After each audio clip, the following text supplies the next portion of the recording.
Wow, what's this? Can someone come here quick? And the loud yell from my husband echoed from the bathroom.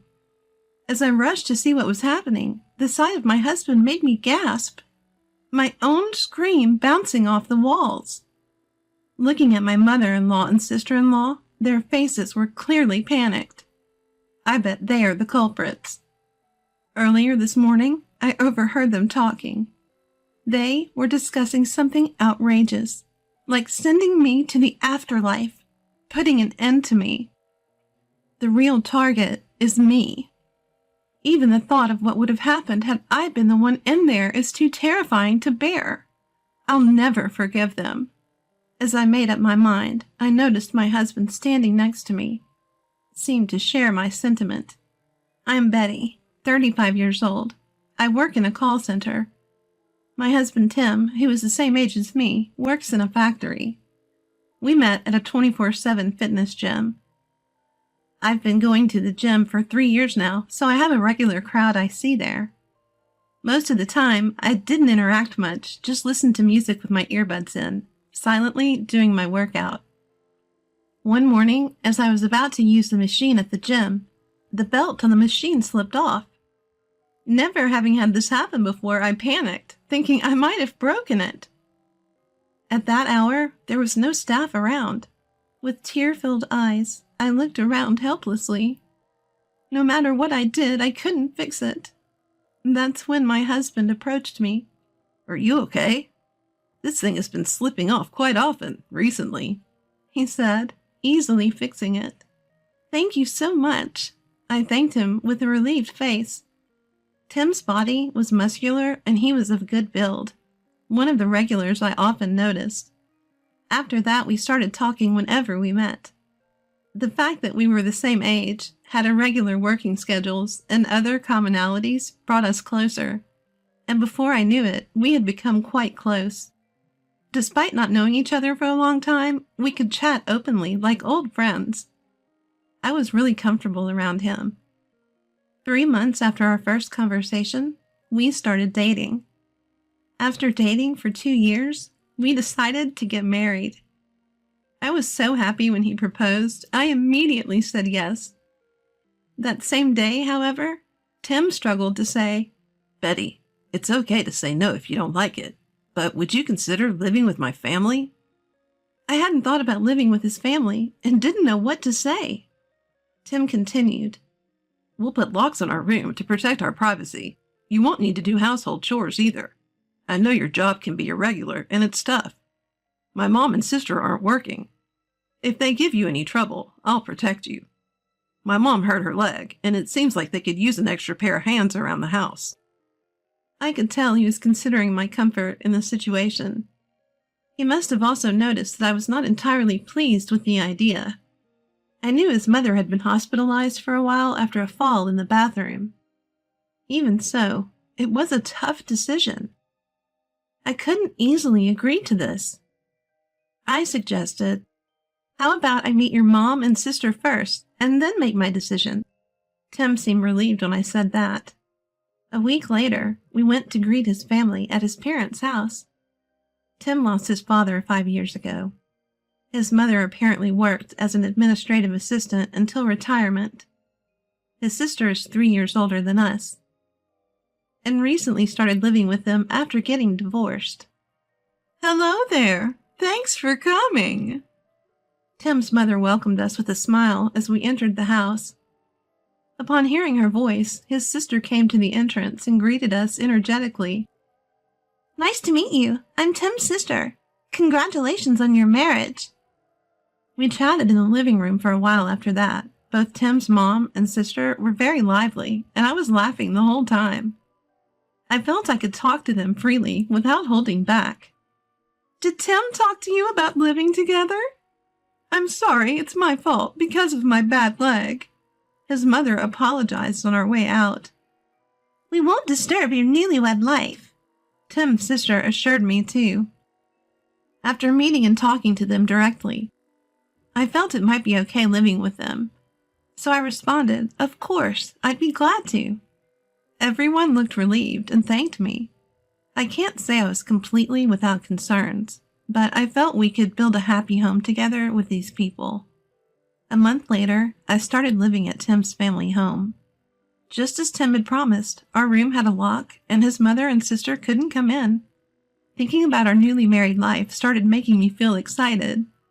Both my husband and I have jobs with irregular schedules, and we often have night shifts. While we were unpacking after the move, we realized we might often miss each other, but we made a point to cherish the time we spent together. My mother-in-law and sister-in-law were just as cheerful and kind as when we first met. They took care of most of the housework, so I only had to help out a bit. I noticed my mother-in-law having trouble walking, so I decided to do what I could in her stead. However, one day, my husband was at work, and I was off after a night shift. I got home in the early morning, and when I woke up in the afternoon, I found my mother-in-law and sister-in-law at the dining table. Hey, don't you think you should be more proactive about doing chores? My sister-in-law asked, to which I was taken aback. As I was at a loss for words, my mother-in-law chimed in. It's nice to be healthy and just stay in your room all the time, isn't it? Their tone was so unlike their usual selves that I wondered if I was dreaming. I'm sorry, I'll be more careful from now on, I responded timidly, to which my sister-in-law replied. Don't tell Tim anything unnecessary. Okay, I understand, I replied, and went to the bathroom to wash my face. I wasn't sure whether I was dreaming or not, but I realized that despite what my husband said, I had been relying too much on my mother-in-law and sister-in-law for housework. Feeling a bit of remorse, I took on more chores that day. However, they seemed displeased with my housekeeping and remanded me multiple times. As I was cooking dinner, my husband came home. My mother-in-law and sister-in-law were sitting on the couch watching TV. Is Betty cooking dinner? She must be tired from her night shift, he said with a surprised look on his face, and started to say something to my mother-in-law and sister-in-law. But before he could, I interjected. No, it's okay. I wanted Tim to have some of my homemade cooking for a change. I decided to take charge of dinner tonight. My husband seemed very pleased. During dinner, my mother-in-law and sister-in-law were completely different from the afternoon, saying, This is delicious, Betty. You're really good at cooking. And, Teach me how to make this next time, in a cheerful manner. I thought to myself, these people must be two-faced.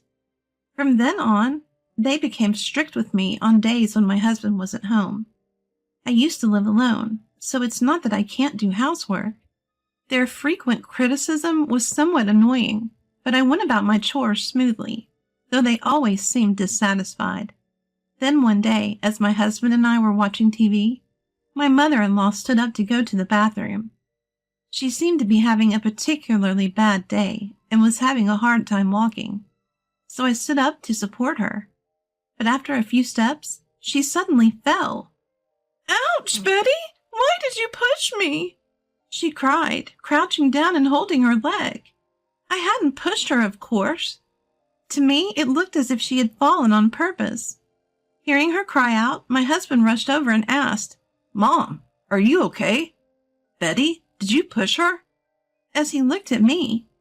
When I attempted to deny the accusation, she dramatically sobbed. She pushed me hard. In fact, she's done this multiple times on the days Tim isn't home.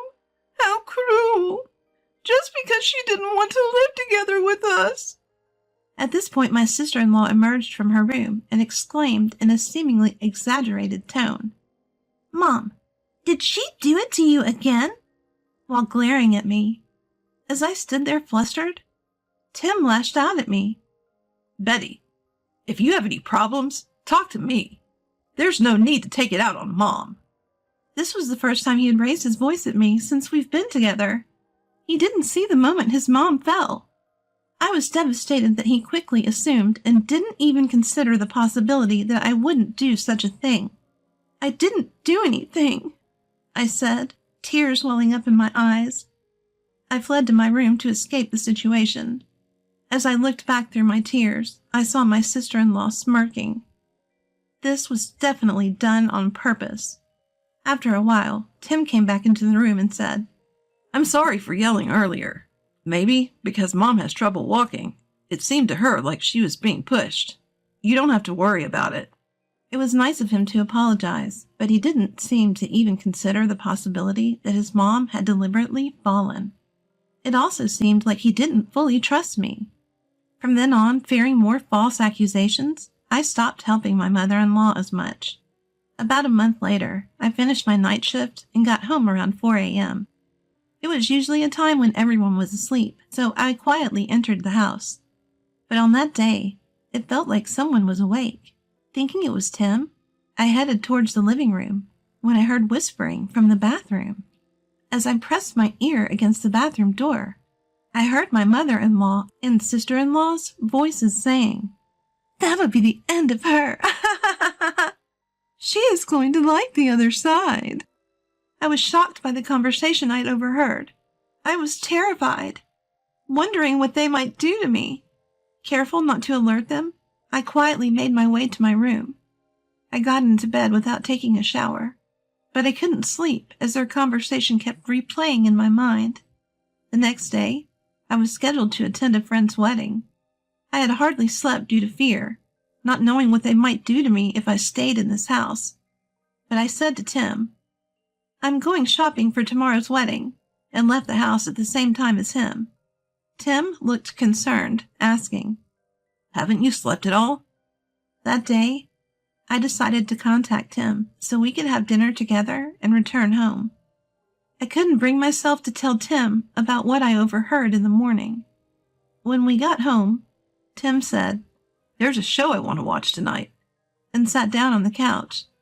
Seeing this, my mother-in-law, seeming overly pleased, said, "Betty, you have a wedding to attend early tomorrow, right? Why don't you take a bath first?" I thought it was odd for someone to suggest that I take a bath. I usually am the last one to bathe. Suspicious, I went to check the tub and found some kind of black liquid floating in it. I couldn't quite figure out what it was. Could it be some unusual bath additive? It had a unique smell to it. However, having overheard a conversation this morning, I was scared to be the first one in. After confirming that my mother-in-law and sister-in-law were chatting in the kitchen, I sidled up to my husband and whispered, so only he could hear, "We've got 30 minutes till the show starts. Why don't you take a bath first?" Good idea. I'll jump in quickly, he said, and headed for the bathroom. I took his place on the sofa. Whoa, what's this? Can someone come here, please? I could hear my husband shouting from the bathroom. I don't think more than 3 seconds had passed since I'd heard the sound of him getting into the bath. When I rushed over, I saw my husband's body had been dyed jet black. I let out a cry of surprise. Looking back, my mother-in-law and sister-in-law were standing there with panicked looks on their faces. What should I do? How did this happen? My husband was frantically saying. I asked, "Mother-in-law, you prepared the bath, didn't you? What is that black liquid?" My mother-in-law, flustered, stuttered out, "Wasn't Betty supposed to bathe first?" My sister-in-law was standing next to her, breaking out in a cold sweat. Then my husband sniffed the air and said, Could this be hair dye? What are you going to do about this? It's hard to get it off once it's on skin. My mother-in-law and sister-in-law said nothing, so for now, my husband got out of the bath and moved into the living room. I'd read online that makeup remover could be used to get it off, so I gave some to my husband. He was scrubbing hard, but it didn't seem to be coming off easily. The thought of what would have happened if I'd been the one to get in made me shudder. I would have had to go to a wedding the next day with my body all covered in black dye. Moreover, I have very sensitive skin. There was one time I had my hair dyed, and even though they used a mild colorant, I couldn't stand the pain during the process and had to stop halfway. My scalp was severely irritated, and I felt unwell for a while after that. If I had gotten into a bath filled with hair dye, getting dyed black all over would have been the least of my problems. Most likely, I would have broken out in itches and pains all over my body, which would have been a terrible ordeal. Scrubbing hard to get it off would probably severely damage my skin, too. Knowing what they did, the thought that my mother-in-law and sister-in-law were involved is horrifying. I helped my husband, Tim, vigorously scrubbing the hair dye off his skin. Watching us desperately trying to remove it, my mother-in-law and sister-in-law were whispering frantically to each other. Though we couldn't completely remove the stain, we managed to make it far less noticeable. Then I said, "Mother-in-law, sister-in-law, Tim, I need to talk. Please sit here at the dining table." I prompted them to sit down. "The two of you were in the bathroom this morning around 4 a.m., right?" When I mentioned that, my sister-in-law quickly responded, "What are you talking about? We were obviously sleeping at that hour." But it was clear she was flustered. When my husband asked, "What were you talking about?" I told him. They were saying things like, "Betty's done for. She's going to the other side." Surprised, Tim said, "What? What does that mean?" His mother retorted, "Were you dreaming or something? There's no proof of such a thing." Then I pointed to my husband and said, "This is the proof. When we got home, you suggested I take a bath, didn't you, Mother? I found that strange. I had mentioned that I have sensitive skin, and our wedding is tomorrow, remember?" My sister-in-law snapped back, "Oh, come on. It was just a little prank." "A prank?" Tim asked with a stern face, leaving my sister-in-law silent. Then his mother childishly complained, "It's Betty's fault. She doesn't help around the house at all." To this, Tim shouted back at his mother and sister, "Are you serious? Betty is working. She does the chores whenever she can. Just because you're unsatisfied doesn't mean you can do whatever you want. Cut the crap." "I've been putting up with your unreasonable behavior all this time. Do you have such resentment against me? This isn't something that can be brushed off as a prank. I will never forgive you for this," I said. Hearing our words, his mother and sister broke down crying. "I'm sorry. We went too far." Then Tim said, "I will never forgive you either.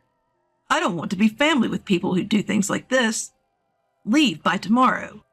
"But where are we supposed to go? We don't have anywhere to go," his mother argued, to which Tim retorted, "That's not my problem. There's no way we can live together anymore. Be ready to leave by tomorrow." Once Tim and I returned to our room, I could no longer hold back my tears. I had been scared ever since I overheard their conversation that morning. I'm sorry I let Tim take a bath after hearing their conversation. I apologized through my tears. Tim reassured me. "It's okay, Betty. I'm really glad you didn't take a bath. You've been through a lot, haven't you? I'm sorry I didn't realize it earlier." He embraced me. The next day, Tim forcibly drove his mother and sister out. They moved to our house just before we got married, and since the house is under Tim's name, he had the right to do so. He changed the locks while I was away at our wedding. Neither his mother nor sister have jobs. They had a bit of money left from the living expenses we had given them, but not enough to rent a place.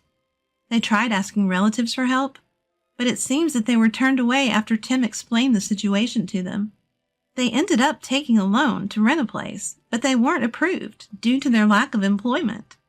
Having almost no work history, and with the rumors spreading around the neighborhood, they were unable to find even a part-time job. Currently, they seem to be sleeping in a youth hostel. They brought it upon themselves, I reckon. The life of just me and my husband began. Though we often have conflicting schedules, we exercise together at the gym, or go for a morning run, when our timings align. I'm living each day with a truly invigorating feeling. On days when we can eat together, I make homemade meals. "You're coming off a night shift today, aren't you? You don't have to push yourself," my husband Tim says. But I'm delighted to be able to feed him. "Delicious. Did your cooking skills level up again?" Tim always praises me. These moments are my happiness. Though there may be difficulties in the future, I want to live our lives helping